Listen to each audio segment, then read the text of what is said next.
The early morning mist drifted lazily above the rice fields of Akita, wrapping the quiet village in a soft silver glow. The cicadas were still silent, and the air was cool, heavy with the earthy fragrance of wet soil and dew. In a small wooden house, Haru Sato, a 27-year-old woman with tired eyes and strong hands, tied back her hair. Looking out her window, she saw endless stretches of green, shimmering under the first light of dawn. It had been 3 years since she left Tokyo, 3 years since she gave up her life as an advertising designer in a high-rise apartment, surviving on convenience store meals. 3 years since her father's passing, when she decided to continue his dream and bring their ancestral rice farm back to life. Now she wore faded denim overalls, her hands rough from work, her skin kissed by the sun. But deep down, she knew this was where she belonged. Haru walked the narrow dirt path separating the paddies, the water reflecting the pale pink of the sunrise. She carried a wooden box filled with young rice seedlings, their bright green blades trembling with her every step. Kneeling at the edge of the field, she dipped her fingers into the cool, muddy water. With slow, meditative precision, she planted each seedling, one by one. In the distance, the old temple bell rang, its sound spreading through the valley like an ancient heartbeat. Her neighbor, Takumi, an elderly farmer with a weathered face and a smile that never faded, waved from across the field. "Good morning, Haru-chan. You're early again," he called out. Haru smiled back. "The seedlings don't wait for anyone, Takumi-san."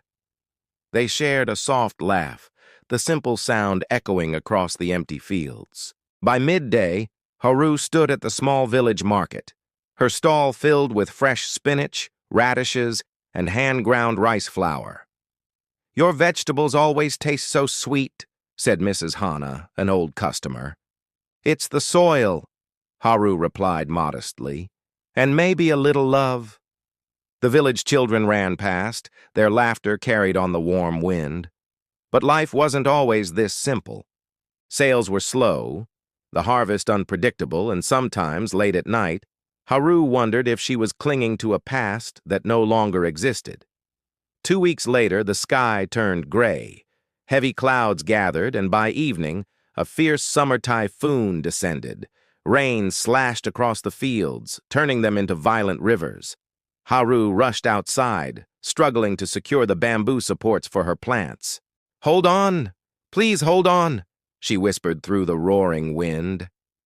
Lightning illuminated her drenched figure, a lone woman fighting against nature's fury.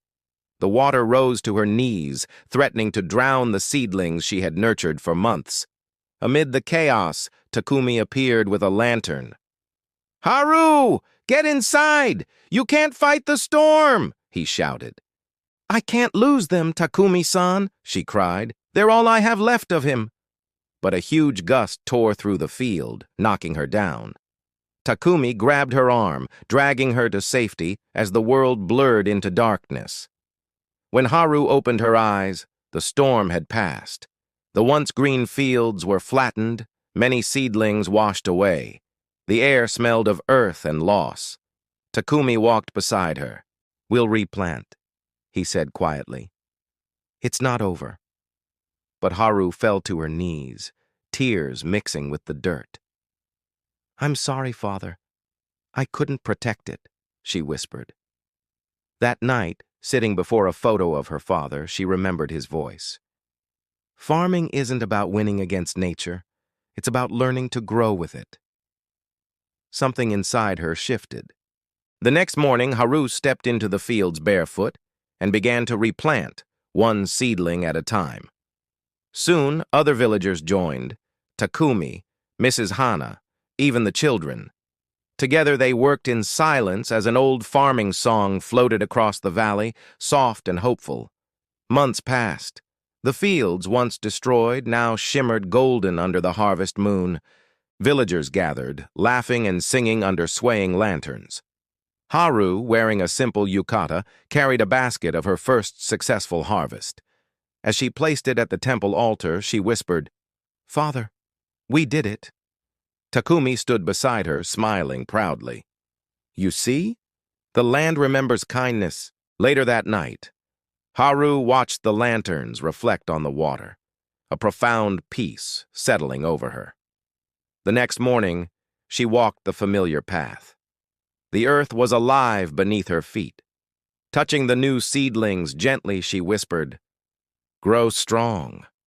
The future, she now understood, grows from the seeds you plant today.